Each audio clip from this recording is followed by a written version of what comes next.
You're listening to the Ambition Incubator podcast, and I'm your host, Deirdre Morrison. My thing is helping people understand how our brains work so that we can be better and do better in any area of life that's important to us. So as well as bite-sized brain science, I'll be bringing you interviews and advice from experts and guests who specialise in working with entrepreneurs and leaders to help them explore potential, possibilities and ways to be more effective. And the best bit? We can start right now.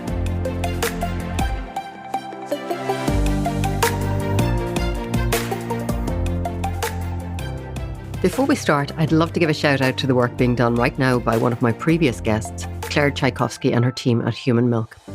Running a non-profit is hard enough, but they're having to challenge the censorship they're facing as they try to raise awareness of the science behind breastfeeding. If you'd like to see how they're creatively taking on the big guys, head over to human-milk.com and check out the Sunbloom mural and documentary crowdfunder. Today we're talking about the ever-contentious issue of sales, a topic which keeps many a groundbreaking service, product or solution in a state of permanent best-kept secret and not actually getting selected. Selected is a word that my guest today has played with, not because she doesn't believe you should sell, but because she believes you should be selected. Let's hear what sales development and emotional intelligence expert and certified speaking professional Kahn has to say to the sales shy. So, Merit, I am very curious about your cushion that I can see in the background. Now, for those of you who can't see Merit's cushion, it says, "Are you open to?" Are you open to what? Are you open to just about anything? I think those are really the four magic words that transform sales or leadership, really anything. But I keep it in the background in my office so that it shows up on Zoom calls and other things so that it reminds other people to be open to what I am sharing with them. But it also reminds me, because I'm always looking at my own screen, to be open to what I'm hearing from other people as well. Yeah, absolutely. I mean, this is definitely one of the things that the world can do with more of is curiosity, isn't it? Because if we are open to things, if we are curious about them, then that's how we learn about them. So I'm guessing that this plays a key role in the work that you do and the work that you do with your clients. Absolutely. It's a message that I learned as a child growing up. My dad used to, no matter what I told my dad couldn't be done, he would always say the same thing to me. I can remember when I was in school and trying, I wanted to be a cheerleader. And I said, yeah, but I'll never make the cheerleading team. And then when I was older and I wanted to be a manager, he would tell, I said, yeah, but I'm too young to be a manager. And then there was a time when I wanted to open my own business. And I said, I don't think I have what it takes to open my business. And no matter what the situation was, my dad always asked me, well, who chiseled that over the door? Which I think was his version of who carved that in stone. He liked to make things his own little sayings. But the question changed the outcome because he really challenged my assumption that something wasn't possible. And he created an opening for something to be possible. And so I feel like the "are you open to" words really get to the heart of that philosophy. And when I ask my audiences, whether I'm doing the opening keynote at a large conference for a corporate event or an association meeting, I always ask people, have you already decided it can't get any better? Or are you open to a new possibility? And it does, that one question really sparks that creative curiosity in them. They have to first acknowledge that, nope, it's not as good as it's going to get. There is more possibility here.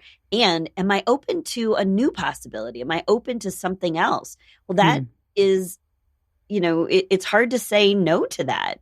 So it really encourages them to stay curious. I notice a lot of people that I work with, and especially people who are newer to running their own business and so on. One of the things that really trips them up, I guess, is the idea of selling what they do. And this, I don't know if this is because they are concerned that somebody else will not be open to it, i.e. that they will be rejected. But maybe you have some thoughts on that you could share. I do have some thoughts on that. First of all, I think for a lot of people, selling is is an evil concept. It's because their perception of it is pushy, aggressive, manipulative. When you think of salesperson, you think of the used car, the snake oil salesperson, somebody who's really only out for what's good for themselves, making their quotas, their budgets, their commission. But, professionals who really have appropriate offers that can solve problems that are good solutions for their ideal target audience, they shouldn't feel like that at all. Now, I'm not in an argument with reality.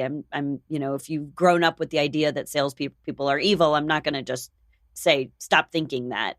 But I think a good way to shift your mindset around that is to really think about being selected. In fact, that's the name of my company. I call it Select Sales Development. We spell it SELLECT, not because we don't know how to spell the word select, but because we are all about selling, but we actually want you to stop selling. We want you to start getting selected. And when you focus your efforts on being selected, it's very mutual experience. It's I'm making an appropriate offer for my audience, and my audience recognizes that I'm an appropriate solution for their issues. And in that case, you are freely selecting each other. Yeah. Yeah. That's a really good way of looking at it, because it is more like it's more like a partnership, I guess, than a one-way street where you're trying to fleece someone or offload that used car or whatever it is. It really is a give and take situation then. Exactly. Mm. And I noticed that you had a number of words that you were using to help people remember this. It was mindsets, mechanics, and what was the third one? Motion. Motion. So, yeah, we teach what we call our Open for Business framework. So the reason we call it Open for Business is because we believe that it takes more than just the ability to conduct a transaction to be considered really open for business, right? Like if you had a retail store, you have business hours in which you are open for business. But if you're sitting behind the desk on your phone and you're not interacting with your customers, you're acting like you could care less, your store is not tidy and really ready for your to be open, it's not giving that impression that you are really open for business. So we like to say it's a mindset. It's the way that you are in motion, interacting with your customers and your clients. And so the Open for Business framework, it really takes three things to be successful in anything that you do. But for the purposes of our work with clients and growing sales or, expanding business development opportunities, they want to have the right mindset around what is possible for their business and who they are being in their business. They also want to have the mechanics, being able to say the right things. So you study sales language and your industry. And then you want to be in consistent motion because, you could be the best service provider or you could have the best widget. But if you're not out there talking about it, nobody knows about it. So it doesn't make a difference. So basically, the short Cliff Notes version is mindset is what you think, mechanics is what you say, and motion is what you do. And when you focus on all three of those things, then you really have the tools to be open for business. So let me ask you then, you've been doing this a while. Can I ask how long? I have been running my own sales management training, coaching, consulting business since 1998. 1998. Okay, so that's a good stretch at this. Can I ask you what were the things that you remember feeling challenged by as you tried to sell your business? Oh, that's a great question. I think I definitely know that, young, early in my career, I really wanted to be appropriate for everyone. And, it was that thing that you hear, if you could fog a mirror, then you could be my client. And I was very nervous to limit my market and specialize, because I really I don't think I had quite the abundance mentality that I do today. And that just comes, I think, from being a seasoned business owner and with 30 years or 20 plus years, whatever it is. That's a lot of that's a lot of recovering from rejection, getting back out there, making things happen. So I think if I could tell my younger self, like, don't worry about trying to be something perfect for everyone. Find your best fit audience, super Mm, serve them, and the word will get out. And once I figured that out, it was easy to recognize that our programs are really best suited for people who are professionals. Sometimes they wouldn't even call themselves salespeople, but salespeople, business owners, entrepreneurs, professionals. But what they have in common is they sell something creative or complex or custom. And they do it in a consultative process. In other words, you can't just click here, buy now. You really need an expert to walk you through that and to create or customize a complex solution. And in those cases, our programs are a perfect fit. But in other cases, we're really not. mm, mm. Yeah. If, I think one of the things that came up whilst you were saying that, just rewinding a little bit to, that idea that you, at the early stages, are trying to be all things to all men. And I'm guessing that there's, at some point, there's a tipping point where you've got a little bit more success with the kind of client who's that natural fit, the ones that you know how to help best. What are some of the key lessons that you learned from the ones who were not the natural fits? Oh, another great question. Well, first of all, as part of being in motion, it's important to track and measure the actions and behaviors that are leading to the results. So it was in doing that that I was able to recognize there were places I was going to market my business that were ineffective to getting me in front of my ideal target market. And Mm, so I needed to look at that. And sometimes you do things because they make you feel busy. And, when we feel busy, we must be important. And, that at the end of the day, you can feel busy and important, but if it's not leading directly to increasing your business, you are wasting your time. You'd be better off reading a book to improve your mm, sales skills or listening to some new podcast to learn creative new ideas than going somewhere where, you're not going to run into good prospects for you. So I feel like that was part of that process of just really getting clear on where to go. And I feel like it was frustrating. It's mm, frustrating to deliver your solution to somebody who's not the right person.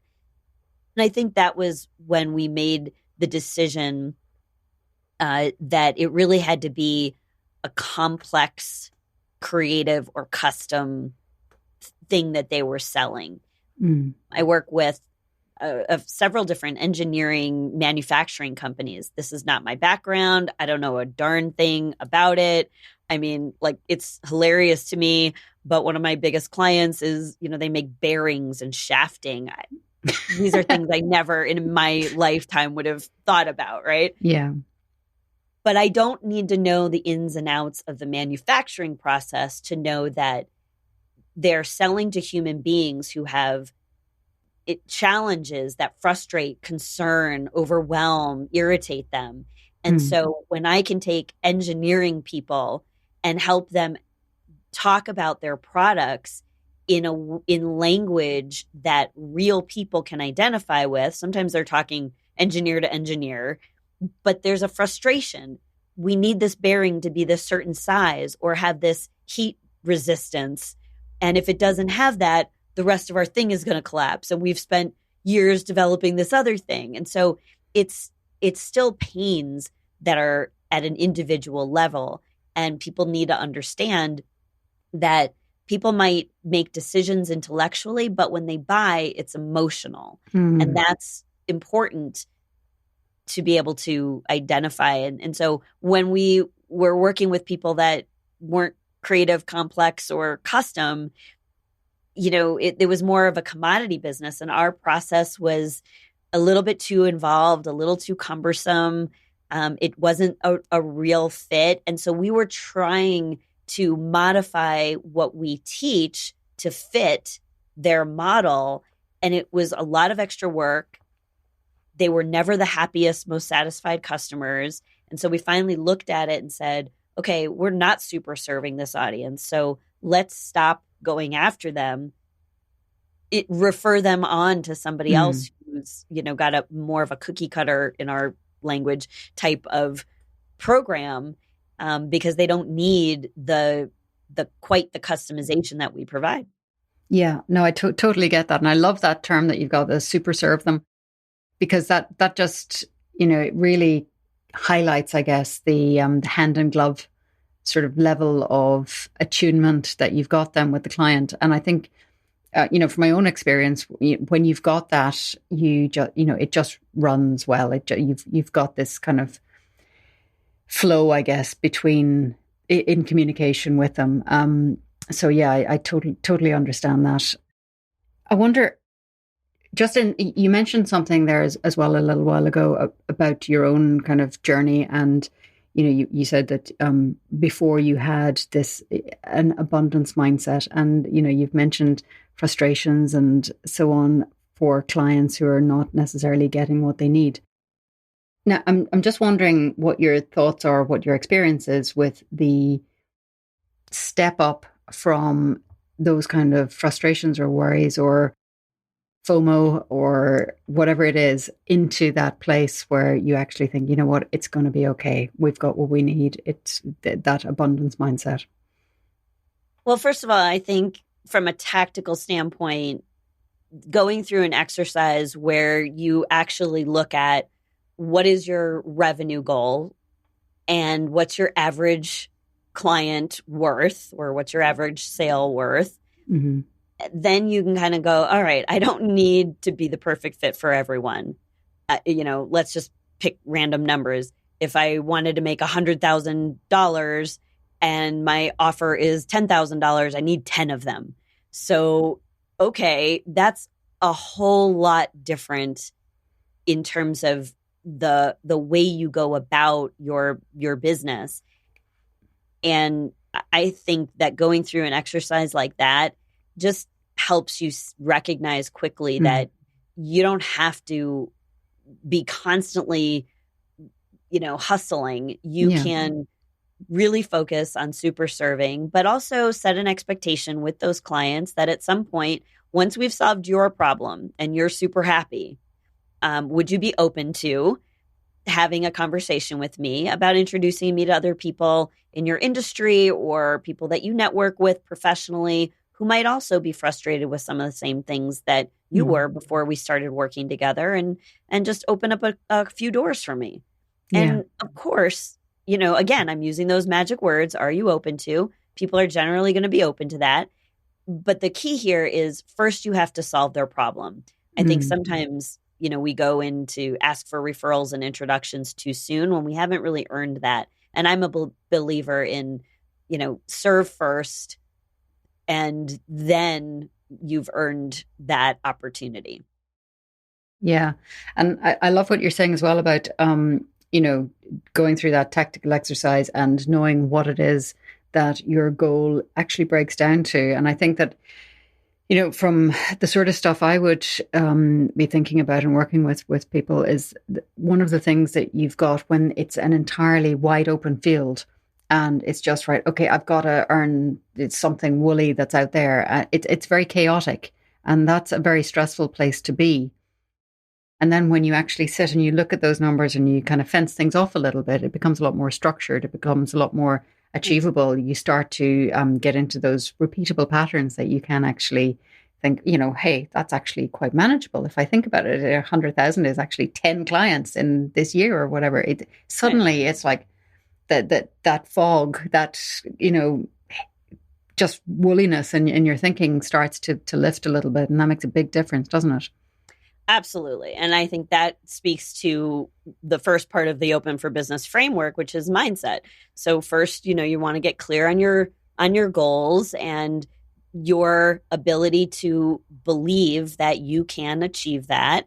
And then you go to, okay, well, what are the steps that I need to take? What would I do to get that number of clients? Because you can't just have 10 prospects because you're not going to close all of them. Mm-hmm. But how many people would I need to talk to close 10 new deals? The other thing too, I want to say, because it's not all about income, and salespeople get a bad rap too, because, people think, well, we're only about the money. But, think about other things that are important to you. Lifestyle is important. Just the balance, whatever balance looks like for you in your life. And I know in my industry, I'm part of the National Speakers Association and the Global Speakers Federation. And so my peer group are professional speakers that many of them are earning quite a few dollars, right? Like they're making Mm-hmm. we have an opportunity to make a very good living. And many of my speaker friends are running around like crazy people doing 100+ events a year at pretty high fees. That is not the lifestyle I want. I have, Mm-hmm. a child in school. I'm a single parent. Like I've got some other responsibilities. So that was not my choice of how to run the business. I think you have to have the right business model as well, to be realistic about what it is that you're trying to build. Yeah.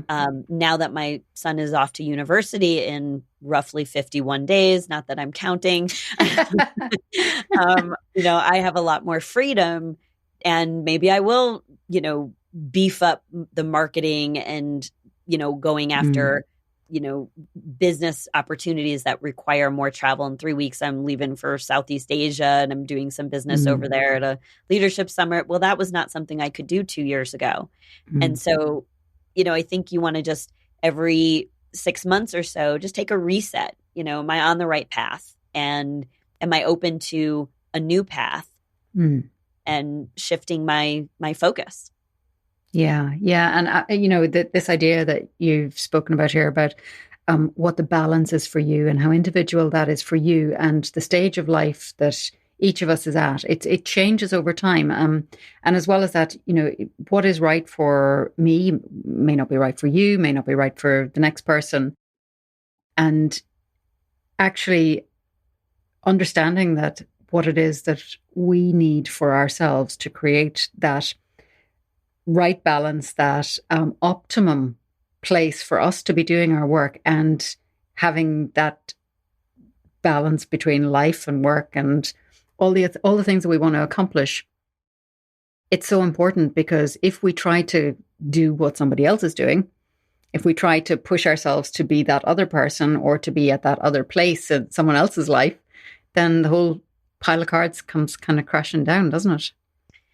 It is. I mean, that certainly does. You want to look at all the options that are available and all the different ways that you could go about doing your business. But at the end of the day, you have to make the decision that's right for you and put some boundaries in place.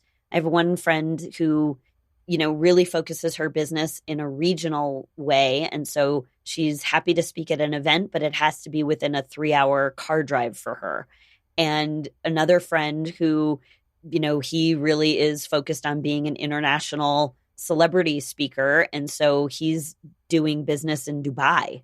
Like, Mm, mm, they both are technically in the same industry, but they've created a business model that works for them individually. And I think at the end of the day, whatever you choose, especially as an entrepreneur or professional, with some expertise, that is every bit as important as the amount of money you're going to make. And when you're focused on the right lifestyle and and your goals match, they're not in conflict with your revenue goals, then your focus really can be on who am I the best fit for. And your focus is on that mutual selection. If it's all about one thing and it's all about you making money, you're going to be pushy and aggressive and manipulative, and it's not going to work out. And you're going to give the rest of us a bad name. So stop that. Okay, well, everybody, you have been told. So, Meredith, that was fantastic. Thank you so much. Now, I know you've got some resources and things that are available for people. I'll put all the links in the show notes, but you want to give a shout out to the best one for people to head over to if they want to find out more? Absolutely. So all things point to meritkahn.com. It's MERITKAHN.com. Put /podcast on the end of that. And we're constantly updating the resources on that page. So get your name on the list. There's always a Let's Talk button. So feel free to book time on my schedule, and happy to hear from you. Super. Listen, thank you so much. I really enjoyed that. Thank you, Deirdre.